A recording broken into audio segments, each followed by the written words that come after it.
महज 7-8 साल का फिल्मी सफ़र रहा इनका, लेकिन आज तक लोग इन्हें भुला नहीं पाए और अभी भी वापसी का इंतज़ार कर रहे हैं।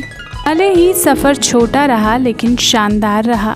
1984 से लेकर 1992 तक लगभग 50 फिल्मों में अपने अभिनय से दर्शकों का दिल जीतने वाली और बोल्ड अदाओं से धड़कनें बढ़ाने वाली खूबसूरत अदाकारा ने करियर के पीक पर क्यों छोड़ दी फिल्म इंडस्ट्री। जी हाँ, आज भी हमारी बैक कैमरा स्टोरी की हीरोइन है किमी काटकर। आज हम बताएंगे सारी बात, बस आप बने रहिए बैक कैमरा स्टोरीज के साथ। किमी काटकर का जन्म 11 दिसंबर 1965 को मुंबई महाराष्ट्र में हुआ था। उनकी मां मीना फर्नांडिस एक्ट्रेस होने के साथ साथ कॉस्ट्यूम डिजाइनर भी थी, जो फिल्मों में छोटे मोटे रोल किया करती थीं। और इनके पिता से उनका अलगाव इनके जन्म लेने से पहले ही हो चुका था। किमी की मां खुद चाहती थी कि उनकी बेटी एक अभिनेत्री बने और किमी भी एक्ट्रेस बनना चाहती थी। इनका फिल्मी सफ़र शुरू हुआ 1984 में आई फिल्म पत्थर दिल से, लेकिन इस फिल्म से इन्हें कोई ख़ास फ़ायदा नहीं हुआ। और फिर 1985 में किमी नज़र आई हेमंत बिरजे यानी टार्जन के साथ, लोगों के दिलो दिमाग पर छा गईं। फिल्म असफल होने के बावजूद सफलता का स्वाद चखा किमी काटकर ने, क्योंकि टार्जन फिल्म में इनकी बोल्ड अदाओं ने दर्शकों के साथ साथ मेकर्स का भी ध्यान अपनी ओर खींचा था और सारी सुर्खियां बटोर ली थी किमी काटकर ने। इस फिल्म के बाद किमी मर्द की ज़बान, मेरा लहू, जलजला, मुलजिम, दरिया दिल, काला बाजार, वर्दी जैसी करनी वैसी भरनी, शहजादे जैसी तमाम फिल्मों में नजर आई और अपनी अभिनय क्षमता से सबको अचंभित कर दिया। किमी उस वक्त के मशहूर अभिनेताओं जैसे जितेंद्र, गोविंदा, अनिल कपूर, शत्रुघ्न सिन्हा, विनोद खन्ना, राज बब्बर, संजय दत्त, ऋषि कपूर जैसे कई और दिग्गज अभिनेताओं के साथ नजर आईं। और फिर इनकी लोकप्रियता को 4 चांद लगे 1991 में बिग बी यानी अमिताभ बच्चन के साथ आई फिल्म हम के बाद। और इस फिल्म के गाने जुम्मा चुम्मा दे दे ने धमाल मचा दिया।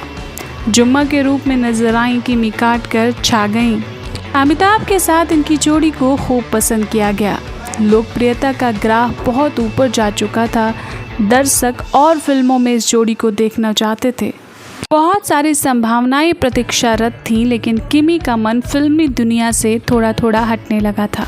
और फिर 1992 में आई फिल्म हमला के बाद किमी ने पूरी तरह से फिल्मों से संन्यास ले लिया। यहाँ तक कि जो फिल्में पेंडिंग थीं वो भी छोड़ दी। और इसी साल यानी 1992 में ही किमी ने photographer and ad film maker Shantanu sorry से शादी कर ली। पूरी तरह से घर गृहस्थी संभालने में लग गई। कुछ लोगों का तो ये भी कहना है कि शांतनु को किमी का फिल्मों में काम करना पसंद नहीं था, इसलिए उन्होंने इंडस्ट्री छोड़ दी। लेकिन कुछ लोगों का ये भी मानना है कि किमी उथल पुथल भरी जिंदगी और अनसिक्योर रिलेशनशिप से परेशान हो चुकी थी। असली वजह तो किमी को ही पता होगी दोस्तों।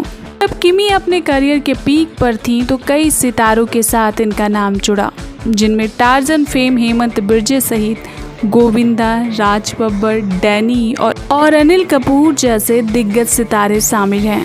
अनिल कपूर की तो शादी भी इस रिश्ते से प्रभावित हो गई थी, ऐसी खबरें मीडिया में आईं। दरअसल बात ये थी कि किमी काटकर बेहद फ्रेंडली और बोल्ड नेचर की थी। लोगों के साथ बहुत जल्दी घुल मिल जाती थी, शायद इसलिए भी उनका नाम को स्टार्स के साथ जोड़ दिया जाता था। 1992 में शांतनु से मिलने के बाद उनकी ऊहापोह भी खत्म हुई और अफवाहों की आंधी भी शांत हो गई। शादी के बाद इन्हें एक बेटा हुआ और बेटे सिद्धांत को कोई सीरियस मेडिकल इशू होने की वजह से इन्हें ऑस्ट्रेलिया शिफ्ट होना पड़ा। हालांकि सब कुछ ठीक होने के बाद ये अपने पूरे परिवार के साथ भारत लौटी और मुंबई के बजाय पुणे में अपना आशियाना बनाया और अब अपने पूरे परिवार के साथ एक खुशहाल जिंदगी गुजार रही हैं। फिल्मों में वापसी का इनका कोई इरादा नहीं है। हालांकि दर्शक इनकी वापसी का दिल से इंतजार कर रहे हैं। बेशक ही किमी काटकर के अभूतपूर्व योगदान के लिए इन्हें हमेशा याद किया जाएगा। हमें तो किमी काटकर की अदाएं और अदायगी दोनों पसंद है। अगर आपको भी पसंद है तो आप कमेंट सेक्शन में ज़रूर बताएं। आज के लिए बस इतना ही। ऐसी इंटरेस्टिंग और मोटिवेशनल स्टोरीज सुनने और जानने के लिए जुड़े रहिए पैक कैमरा स्टोरीज के साथ। Bye bye, love you.